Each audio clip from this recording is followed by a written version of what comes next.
Mind Power, The Secret of Mental Magic. Poor William Walker Atkinson. Chapter 1. The Fundamental Principle of the Mental Dynamo.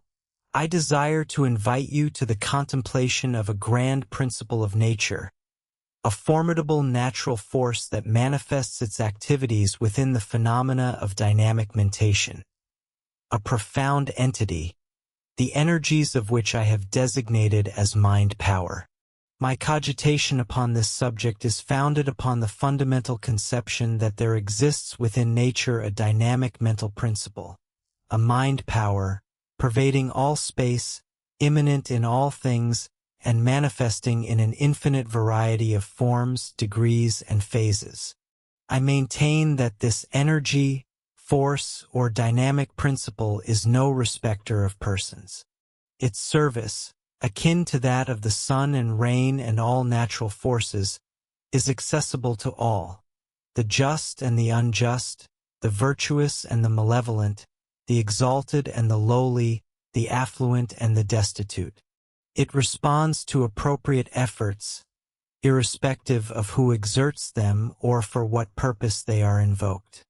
However, the requisite effort must be exerted, whether consciously or unconsciously. Otherwise, there shall be no operation of the force. I posit that the activities of this dynamic mental principle are intimately correlated with the manifestations of those mental operations known to us as desire, will, and imagination. We shall ascertain the laws, principles, and modes of operation governing its energies and activities as we proceed with our consideration of the subject in this treatise. It may prove difficult to fully grasp this conception of mind power at the outset. Nevertheless, it will gradually expand upon your understanding as its activities are presented to you, seriatim, resembling a vast panorama. My terminology shall be elucidated and illustrated by examples as we advance. Therefore, you need not analyze them at this juncture. It may be prudent, however, to state that I have employed the term dynamic in its original Greek sense. Powerful, possessing power, etc. I have postulated regarding my conception of mind power that it permeates all space, remains immanent in all things, and manifests in an infinite variety of forms, degrees, and phases. However, it may be urged that this constitutes nothing more than what science claims for the principle of physical energy. Is mind power, then, identical to the physical energy of science? Is it merely a heightened form of mechanical or material energy? Nay, mind power is far removed from being a blind, mechanical energy. Rather, it is a living mental force which I maintain lies behind the manifestations of physical energy and mechanical force. It is not the physical energy of science, but rather something of the nature of a living will, which functions as the cause of physical energy rather than being identical to it. Let us consider a familiar example. You desire to move your hand, and it moves. Why? Because of the manifestation of that wonderful and mysterious force termed will, which is stored within you and which you have released to move the hand. You transmit a current of nerve force, which is truly a manifestation of mind power or will force, from your brain along the nerves of the arm. This contracts the muscles of the arm and hand, and your desire is gratified. Your desire or wish set into motion the mind power which acted upon the material substance of your body and compelled it to act. What was it that flowed along the nerve wires?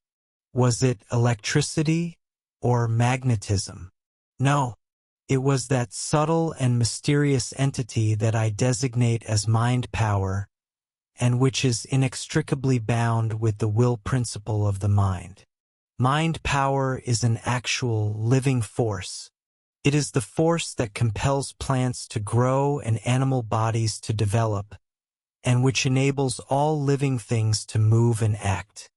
It is the force that enables the growing mushroom to uplift slabs of paving stone, or causes the roots of a tree to split open great boulders into the crevices of which they have crept. Mind power is not an abstraction or a speculative nothingness.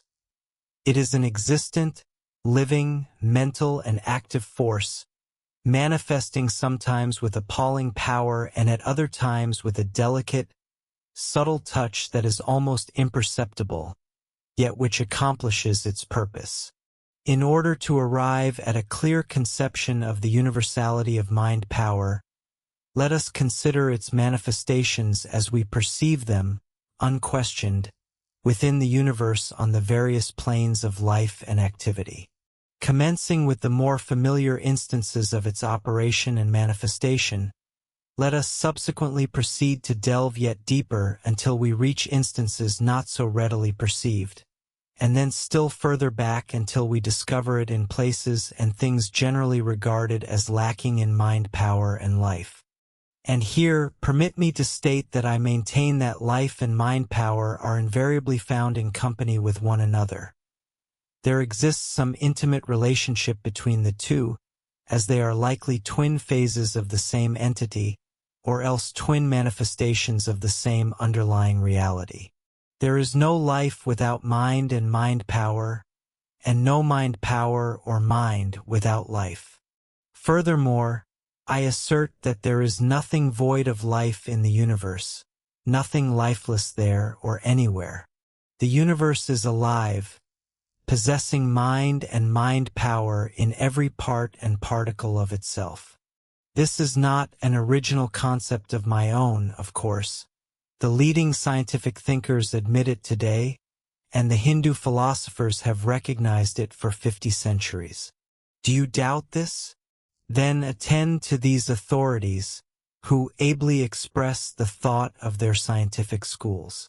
Luther Burbank, that most remarkable man who has revolutionized our conceptions of plant life, and who has practically held plant life in the palm of his hand, states, "All my investigations have led me away from the idea of a dead material universe tossed about by various forces, toward that of a universe which is absolutely all force, life, soul, thought, or whatever name we choose to apply.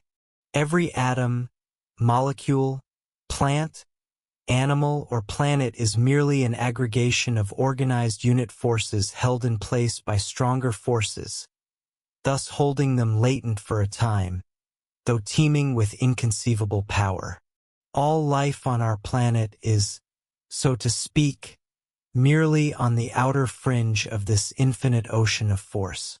The universe is not half dead, but wholly alive."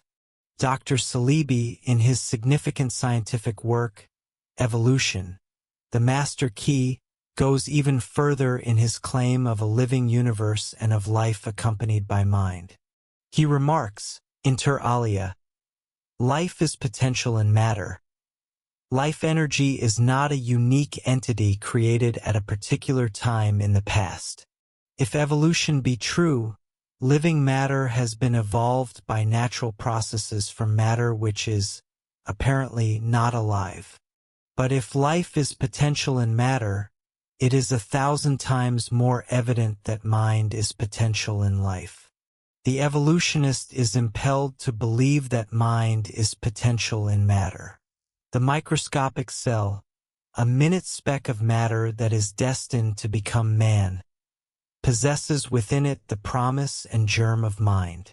May we not, then, draw the inference that the elements of mind are present in those chemical elements, carbon, oxygen, hydrogen, nitrogen, sulfur, phosphorus, sodium, potassium, chlorine, that are found in the cell? Not only must we do so, but we must go further, since we know that each of these elements and every other is constructed from one invariable unit, the electron. We must therefore assert that mind is potential in the unit of matter, the electron itself. Flammarion, the eminent French scientist, observes, "The universe is a dynamism. Life itself, from the most rudimentary cell up to the most complicated organism, is a special kind of movement, a movement determined and organized by a directing force. Visible matter, which stands to us at the present moment for the universe, and which certain classic doctrines consider as the origin of all things, movement, life, thought, is only a word void of meaning. The universe is a vast organism, controlled by a dynamism of the psychical order. Mind gleams through its every atom. There is mind in everything, not only in human and animal life, but in plants, in minerals, and in space. Professor John Ambrose Fleming, in his work on waves, air, and ether, states, "In its ultimate essence, energy may remain unintelligible to us save as a manifestation of the direct operation of that faculty we designate as mind and will." Let us, therefore, pursue the intimation provided by the scientific community. Let us advance to scrutinize the evidences of the immanence of life and mind power within all universal entities, organic, inorganic, and those transcending organism, shape, and form, tracing them back into the very ether of space itself. Throughout this inquiry, we shall discover these attestations everywhere, inherent in all substance. In no quarter do life and mind power elude our detection. Indwelling in all matter, manifesting in an infinite diversity of forms, degrees, and phases, we discern these twin principles. I extend to you an invitation to participate in one of the most compelling and absorbing investigations known to modern science.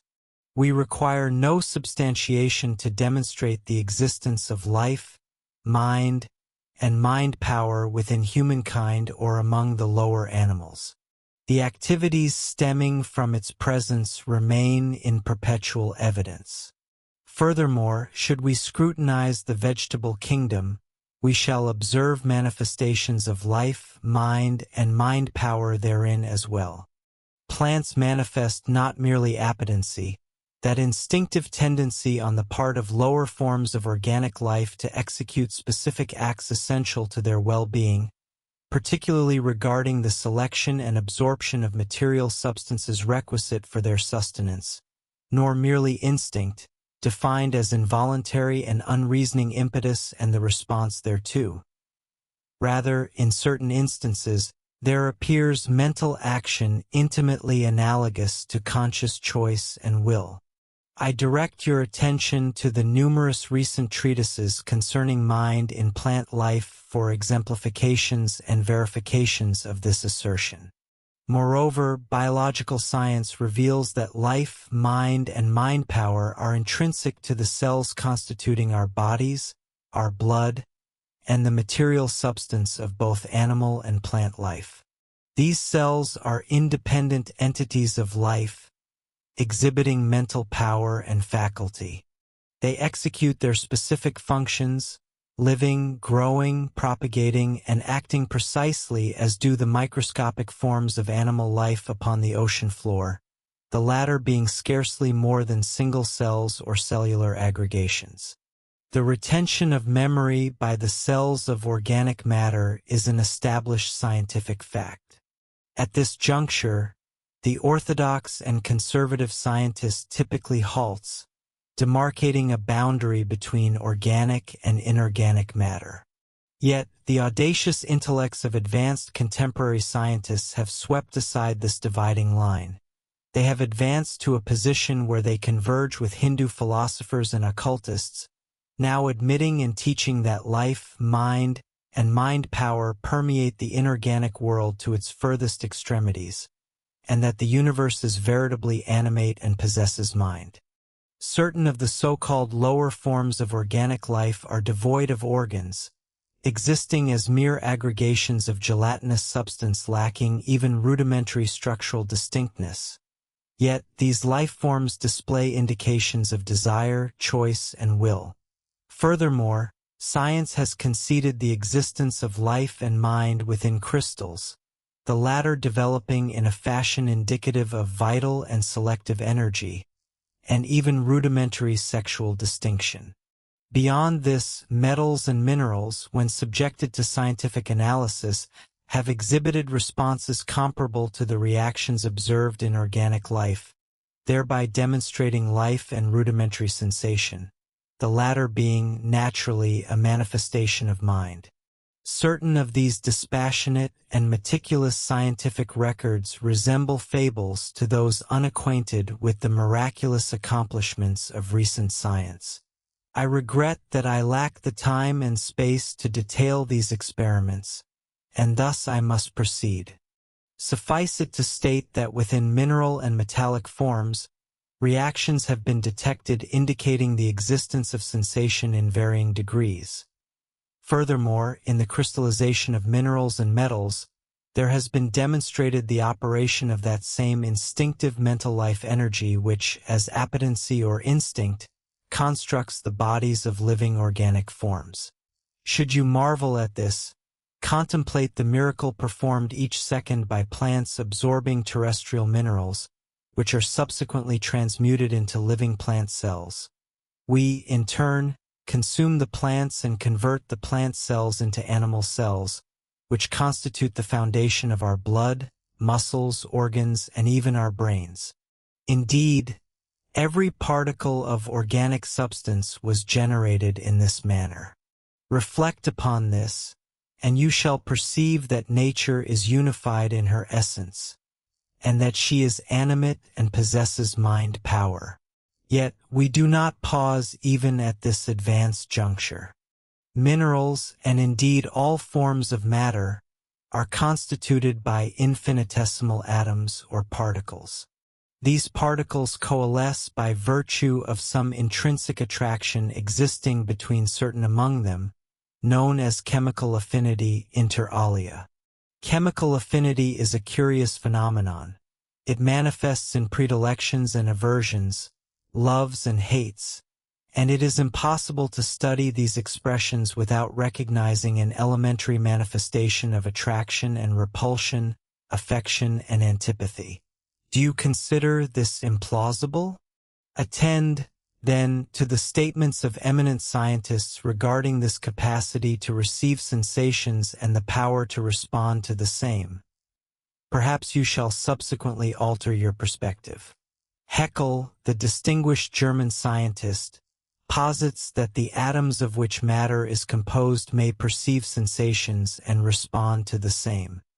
He expounds upon this fact in his recent works, The Riddle of the Universe and the Wonders of Life, and writes as follows regarding sensation in the inorganic world. I cannot conceive, Haeckel states, of the simplest chemical and physical process without ascribing the movements of the material particles to unconscious sensation. He further asserts elsewhere, the concept of chemical affinity resides in the fact that the various chemical elements perceive the qualitative differences in other elements, experience pleasure or revulsion at contact with them, and execute specific movements on this basis. He subsequently adds that the sensations and responses in plant and animal life are linked by a long series of evolutionary stages with the more rudimentary forms of sensation that we observe in the inorganic elements, which reveal themselves in chemical affinity. Nageli, another scientist, remarks, if the molecules possess an attribute that is akin, however remotely, to sensation, it must be agreeable to be able to follow their attractions and repulsions, and disagreeable when they are compelled to act contrarily. Thus, you perceive that science is now poised to acknowledge elementary life and mind power within the atoms and particles of matter. However, we have not yet attained the ultimate boundary of scientific investigation regarding the presence of mind in the universe. Beyond the atoms? You may inquire. Indeed, beyond the atoms, that which is applicable to the atoms is equally applicable to the ions or electrons of which they are constituted. These more minute particles are attracted and repelled, establishing aggregates and combinations which determine the nature of the atom produced, and exhibiting the same species of affinity observable in the atoms. Furthermore, these particles, as well as all forms of physical energy, are postulated to emanate from the ether, that subtle, tenuous, universal substance which, though unseen and intangible, is posited to exist to account for the phenomena of the universe. If mind exists within the particles that emanate from the ether, is it excessive to postulate that mind must reside within the ether itself? Is this preposterous? By no means. Attend to the words of the following scientific authorities on the subject. Flammarion asserts, mind gleams in every atom.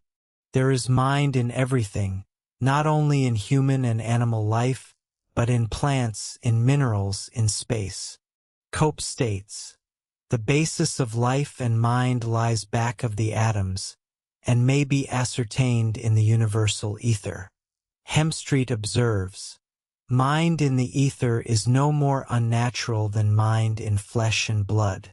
Stockwell declares, the ether is coming to be apprehended as an immaterial, superphysical substance, filling all space, carrying in its infinite, throbbing bosom the specks of aggregated dynamic force called worlds.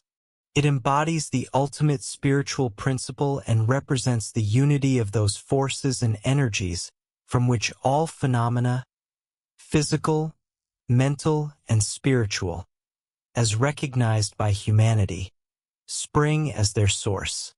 As Dahlhier posits, it is plausible that the ether constitutes the medium through which mind and matter interact. From this ether, under appropriate circumstances, other phenomena could emerge, such as life, mind, or whatever elements may reside within the substratum. Thus, we possess high authority to substantiate the inescapable conclusion that mind power must exist even within the ether. Regarding my own position, I proceed further still. For several years, I have contended that the ether and the universal mind power principle are identical, specifically, that the theoretical entity science designates as the ether is, in reality, the universal mind power principle from which all manifestations of activity originate, the universal mental dynamo. Naturally, I cannot demonstrate this empirically, yet it remains logical. However, my argument does not rely solely upon this premise. For if one admits that mind power resides within the ether, my contention is established. And it must reside within the ether, even if the ether is but another nomenclature for it. For if mind power were absent from the ether, from whence would it enter into the particles of matter, and into matter itself, both organic and inorganic? Suspending that consideration momentarily, allow me to clarify that regarding mind defined as reason, intellect, etc., I am not concerned within this volume. This treatise addresses the dynamic phase of mind, the power phase, denoted as mind power or dynamic mentation. It is my intent to demonstrate that mind power is omnipresent and manifests within every activity of the universe. In every activity of the universe, you might inquire, surely you do not include physical activity and energy such as natural forces, etc.? Indeed, I intend precisely that. How can this be? You ask.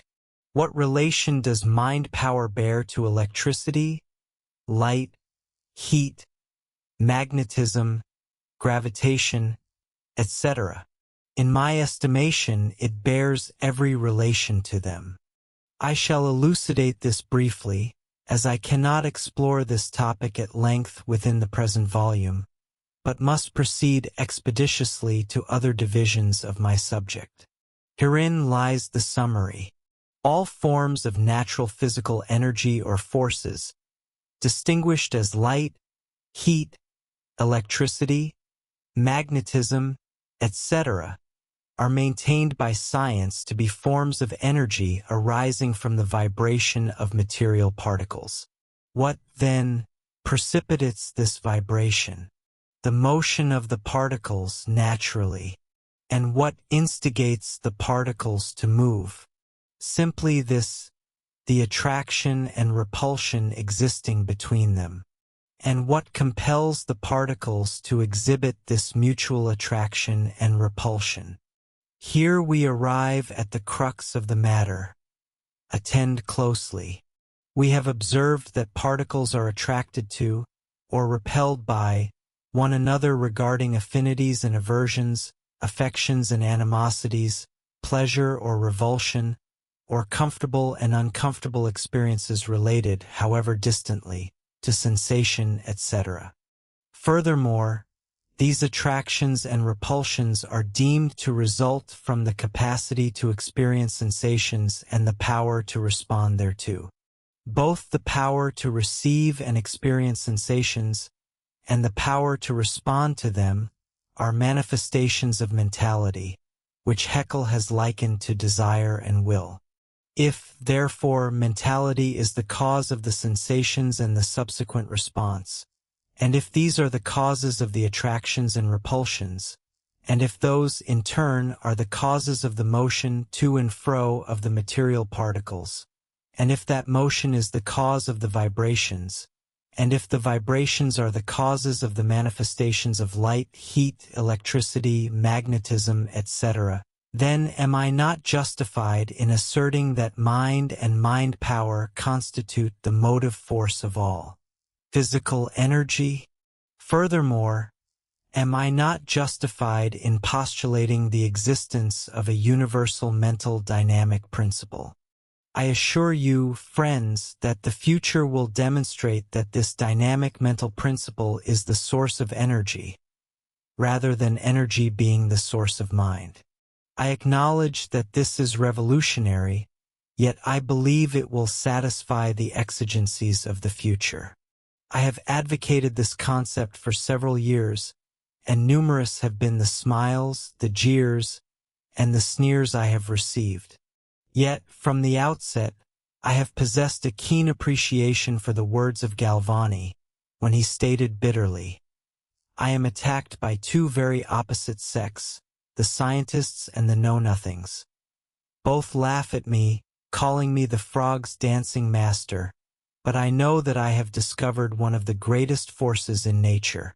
Now, in conclusion, I must request that you form a mental image of this great universal dynamic mental principle, pervading all space, immanent within all things, and manifesting in an infinite variety of forms, degrees, and phases.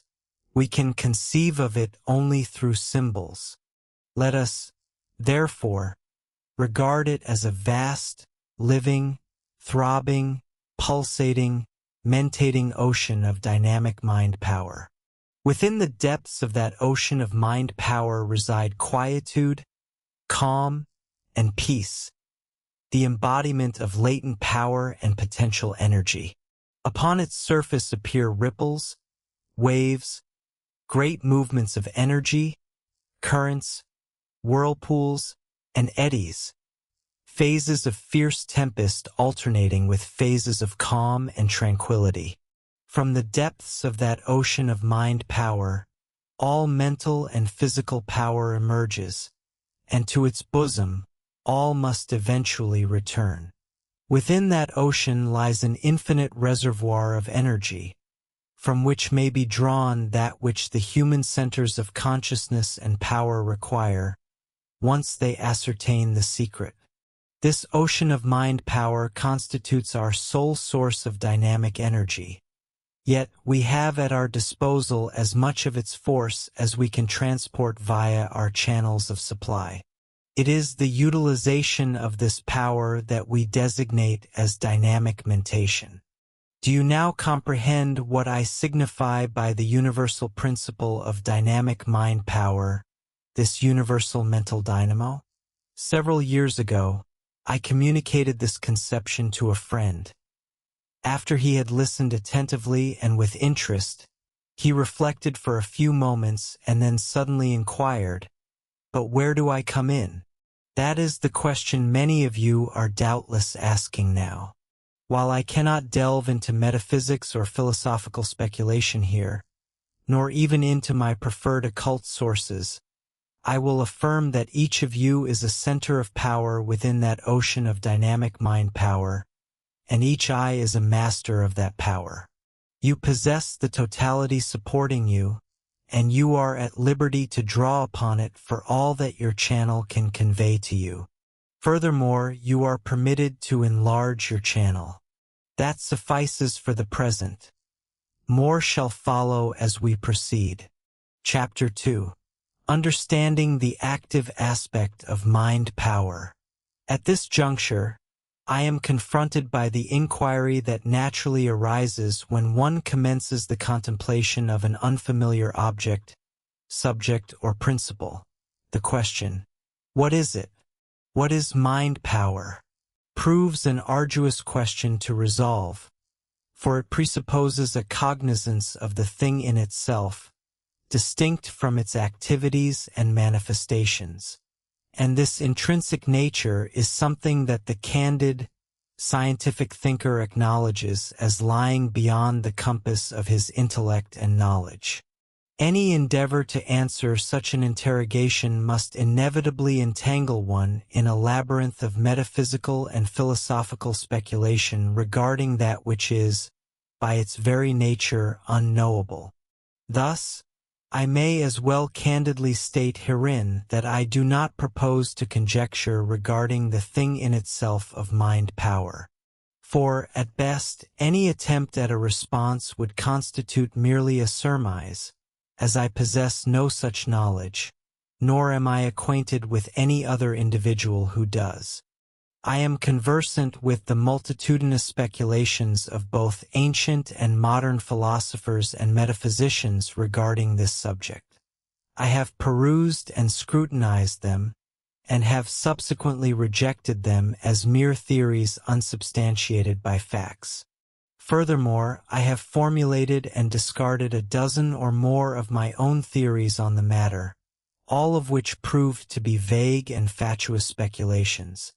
I have examined the finest of what has been inscribed and conceived regarding this intrinsic nature of mind and mind power.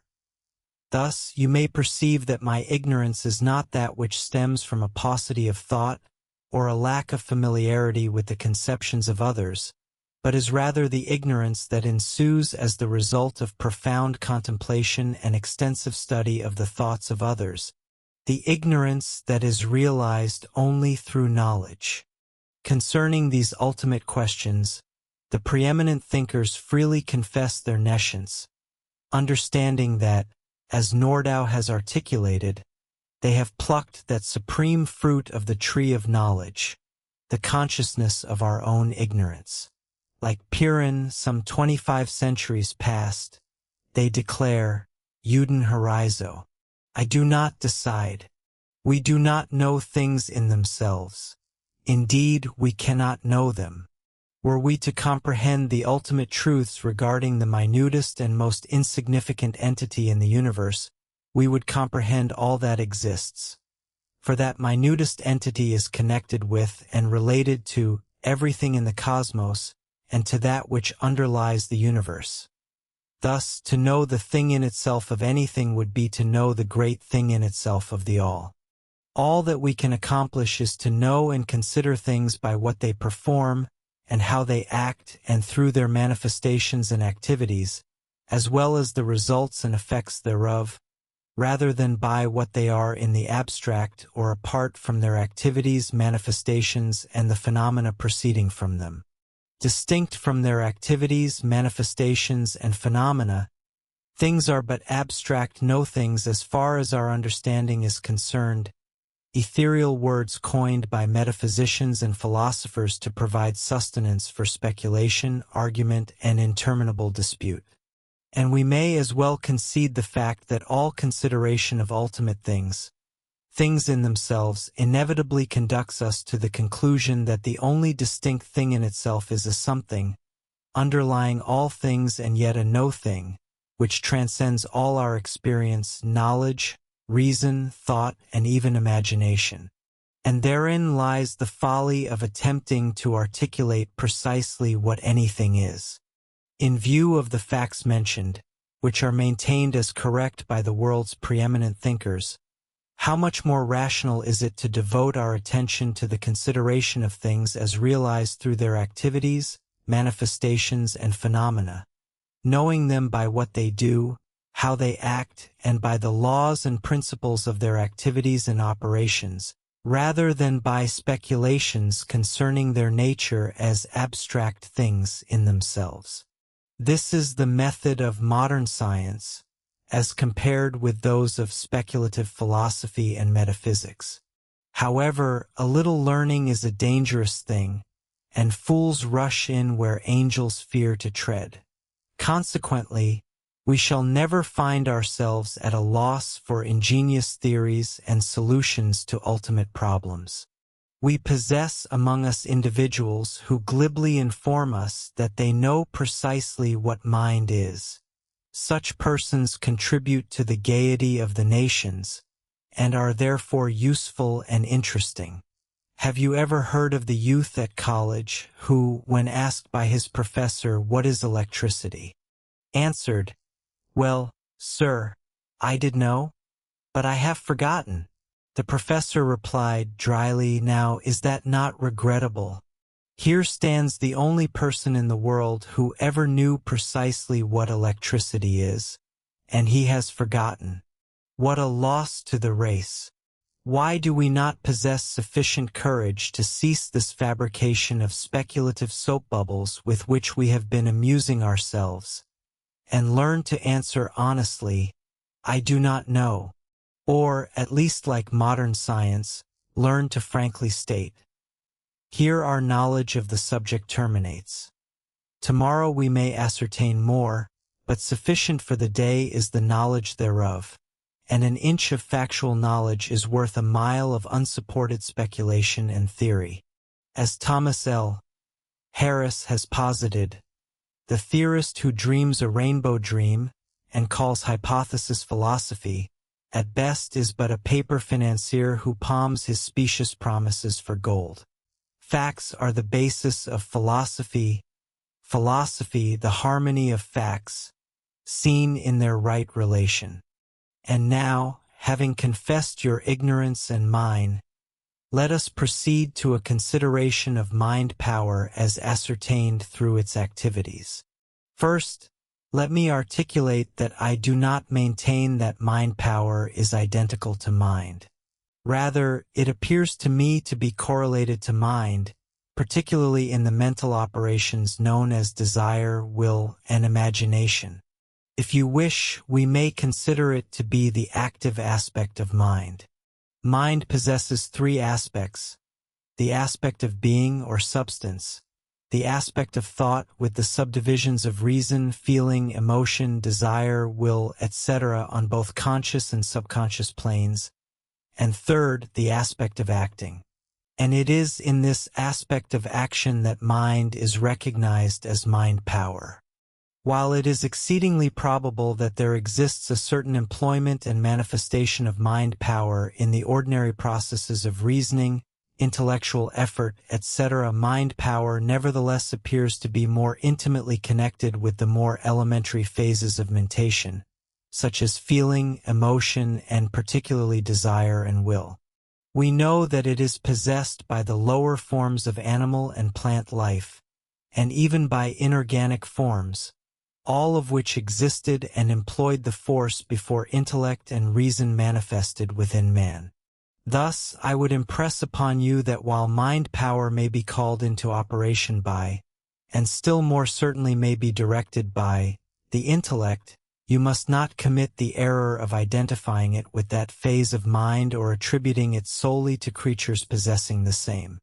It is a far more elementary and fundamental force, as you have observed in the preceding chapter. Indeed, in order that you may comprehend the operations of mind power, you may as well cultivate the habit of considering it as correlated to that which we designate as will. By will, I do not denote that phase or faculty of the mind which decides, determines, or chooses, although this customary usage of the term is quite correct as applied to one specific phase of will. This deciding, choosing, and determining faculty is one of the attributes of intellect and self-consciousness superimposed upon the elemental will for the purpose of guiding, directing, turning, and restraining. It is the ego at the helm, directing the ship of life by the chart of reason, while the motive power remains will or mind power. Choice, in the lower forms of life and activity, simply signifies yielding to the strongest desire, or the aggregate of strongest desires, or the average of strongest desires. No, I did not intend will in the aforementioned sense, but rather in the more elementary sense of the term, the original sense, for the word is derived from the root meaning to wish or to desire strongly. Consequently, in this elementary acceptation, the word will is employed to designate that primitive, aboriginal, and universal mental principle inherent in existence, which manifests itself through the inclination toward action and in the subsequent response to said inclination. Within this context, volition may be regarded as desire-will, with both components deemed phases of a singular entity, or more precisely, the opposing poles of the same phenomenon.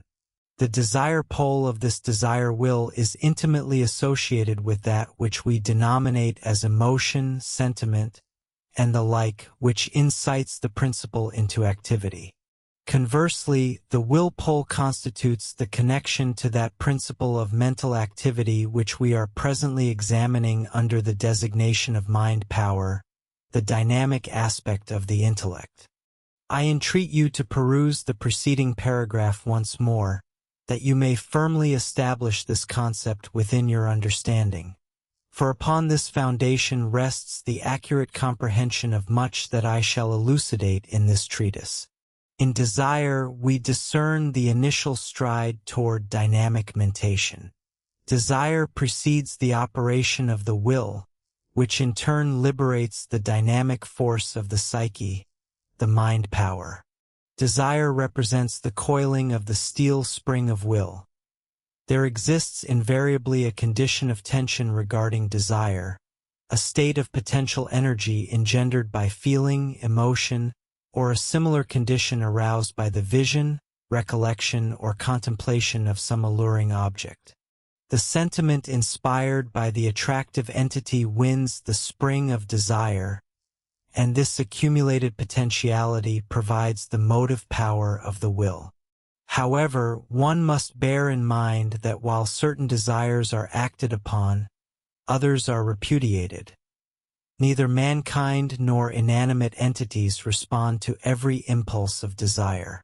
The opposing pole of the desire will must be summoned into operation, leading us to a consideration of the matters of choice, determination, or decision, faculties so frequently expressed by the terminology of will, as I previously articulated. This choosing or determining phase of volition serves as little more than a vacuous nomenclature regarding the relationship between desire and volitional action in instances of entities and creatures situated lower in the scale of existence than humanity. For in such cases, this choice, determination, or decision is predicated entirely upon the intensity of feeling or the degree of attractiveness of the objects presenting themselves to the attention, with the most potent sentiment, attraction, or motive interest invariably prevailing. With the advent of reason and intellect, and particularly when the self-conscious ego emerges, novel elements are introduced. By virtue of these, man is enabled to deliberate and weigh motives, desires, sentiments, and emotions. Thus, the human will is deemed to contain constituents absent in the general principle of volition. Nevertheless, the aspect of will with which we are primarily concerned is the aspect of action, the will pole of desire will. It is impossible to determine precisely where desire transitions into will. The probability is that they coalesce indistinguishably. Yet this we do know. A phenomenon occurs at a specific stage of the mental operation whereby the attention of the subject, or ego, transfers from the pole of desire to the pole of will. Subsequently, one of two events transpires. Either the coiled spring of desire is liberated by the will, and the energy of desire is transmuted into the energy of volition, thereby releasing the mind power or dynamic quality of mind into action, or alternatively, the will refuses to be aroused, the spring of desire slowly uncoils, and the tension is relieved, either gradually or instantaneously. The will may be cultivated and developed to refuse the release of the spring of desire into action. Indeed, in this inhibiting quality resides much of that which is termed strength of will, for it frequently requires greater volition to refrain than to perform. The aspect of action constitutes the true dynamic quality of will. And with action, all volition is intimately and inseparably linked. As Professor Halleck posits, will concerns itself with action. The student must maintain this fact in the forefront of their contemplation, regardless of how complex the subject matter may appear. Action serves as the inner significance and rationale of the will, and it is with this specific phase that we are concerned in the present work. Action is the essential aspect of mind power. Indeed, the latter exists for the express purpose of acting. It is the very essence of activity. Thus, you will perceive that this universal dynamic mental principle, which I have designated mind power, is not that phase of mind manifesting as intellectual or reasoning processes, but rather that phase which is aroused by desire will and which executes action. It is manifest throughout the universe among forms of life existing below the plane of reason, as well as among those situated upon that plane, and therefore, in the course of evolution, it precedes reason. It further manifests along unconscious and automatic lines, antecedent to the self-conscious stage of humanity. It represents an elementary, primitive, fundamental, and dynamic mental force, and may be conceived as a raw, crude, and undeveloped energy, manifesting along the lines of instinctive action or appetency rather than through the channels of intellect, reason, or the higher cognitive faculties. It is an entity far more elemental and foundational than intellect. It is more nearly akin to the elemental life forces which we personify under the appellation of nature. Whether that which we recognize as reason or intellect evolved from an elemental mind stuff, or whether these superior forms of mentality constitute something of an entirely higher and distinct nature, or whether, as the occultists maintain, intelligence is the result of the influence of a spiritual ego upon an elementary mind stuff, are inquiries belonging to other phases of the general subject of being, with which we have no concern in the consideration of the present topic. I possess my own convictions regarding these points, as does each of you. Though we may differ regarding the same, we may nonetheless examine the subject before us as collaborators, notwithstanding our lack of consensus regarding questions of philosophy, metaphysics, or religion. We are addressing a natural force, a universal energy, hic et nunc, and should ascertain and study its principles just as we would were it electricity, magnetism, heat, or light that we were investigating. I invite you to a scientific inquiry, not to a metaphysical or philosophical speculation, doctrine, or theory. These latter pursuits occupy their own meritorious spheres, but they hold no position here at this juncture. Chapter 3. The Laws of Telementation and Mentative Induction. As marvelous as the manifestation of mind power appears within the confines of a specific entity, whether cell, plant, animal, or person, producing effects recognized as local action or movement, a far superior marvel remains to be witnessed in the manifestation of that same power beyond the boundaries of the personality or form in which it originates. It is to this specific manifestation of mind power that I purpose to apply the designation telementation. It is appropriate that I elucidate my terminology at this juncture. Primarily, I employ the term mentation to denote mental activity, the term being derived from the Latin root mentis, signifying the mind, and the suffix ation, indicating action. Consequently, mentation signifies mental activity. From mentation, we deduce mentative pertaining to mental activity, mentate to manifest mental activity, and so forth. From mentation, I have also derived the appellation telementation, which, to the best of my knowledge, was originally coined by myself several years past. The word is constructed from the Greek tele, meaning far off, combined with the word mentation as previously explicated.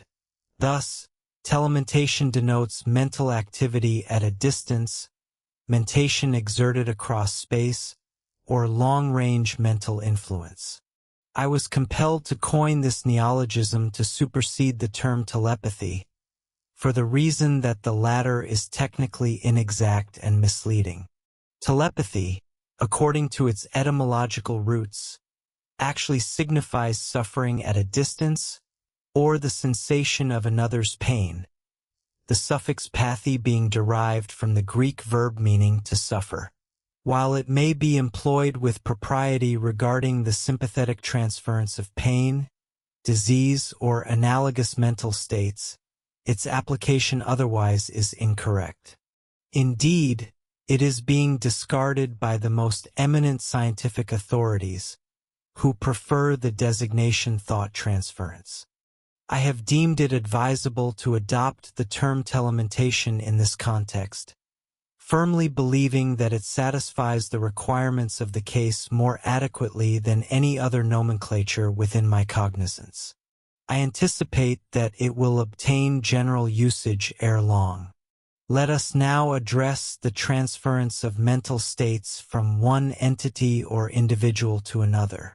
I shall not endeavor to enter into a disquisition regarding the phenomena of thought transference in this treatise, for the simple reason that the subject is too well established and too universally recognized to require an argument in its favor from my pen. To thousands of meticulous investigators, it stands as an established fact, and any individual willing to invest the time and effort to conduct experiments may reproduce the phenomena to his own satisfaction. Moreover, instances of telementation arise in the quotidian existence of nearly every person, such instances being of the spontaneous order, occurring without expectation or solicitation. Those desirous of obtaining proofs of telementation beyond their personal experiences are referred to the archives of the English Society for Psychical Research. These records contain the carefully annotated reports of numerous fascinating cases conducted by the Society under the most rigorous supervision and scientific stipulations. The circulation of mind power is as genuine a natural phenomenon as the circulation of air, water, or blood. Numerous theories have been advanced to account for telementation, and there has been much discourse concerning two minds, dual mentality, and the like in this connection. In this volume, I shall have little, if anything, to articulate regarding man's dual nature. I am naturally fully conversant with the subjects of the subconscious and superconscious regions of the mind. However, I discover the roots of this principle of telementation extending far further back in the scale of evolution, antedating consciousness as we comprehend it in the created forms of matter or life, reaching back to the plane of mind within inorganic matter. Therefore, I shall not attempt to urge any two-mind theories to account for it. Indeed, I hold the conviction that the mind of man is a far more complex entity than a mere dual-mind combination. There exist many more planes and regions of mind than the objective and subjective categories posited by the dual-mind authorities. I locate the basis for the theory of telementation far back in the scale, indeed at the lowest extreme of existence. I discern it within the atoms, or within the particles of which the atoms are composed. In the initial chapter of this work, I directed your attention to the manifestation of mind power among the atoms and particles of matter, evidenced by action, motion, and movements resulting from the attraction and repulsion of these constituents. In other words, I demonstrated that physical forces were produced by the motions of the particles, or the vibrations of the atoms, which arose from states of affinity and aversion, love and hate, attraction and repulsion, pleasure and pain, among these infinitesimal particles of matter. It is here that the elementary principle of telementation becomes perceptible. Here it may be observed in its full primitive force and operation. If you will reflect for a moment, you will perceive that the motions of the atoms are twofold: the voluntary motion of the atom toward the other atom to which it is attracted by chemical affinity, and the movement of the atom occasioned by the attractive force exerted by the other atom, in the same manner that a magnet draws the needle to itself. Haeckel has informed us that there is a voluntary movement of the atom itself in response to the desire awakened within it by the attraction. Yet, how does it become cognizant of the presence of the other atom unless something passes between them? That medium must be in the nature of a mentative current, for there is nothing else to pass. Since all other forms of energy are produced by vibrations of the atoms arising from mental states, mind power must precede the physical energies and must constitute the essence that traverses the space between the two atoms. Sensing the presence of the other atom, the first atom moves toward its affinity voluntarily, just as you might move your arm or walk. The atom likely exerts a push upon the ether, which must serve the atom or particle as the air serves the wing of the bird, or the water the fin of the fish. However, as we have observed, there exists another cause of motion, the mutual traction of the attracting atoms. What manner or species of energy is it that thus draws or pulls the other atom?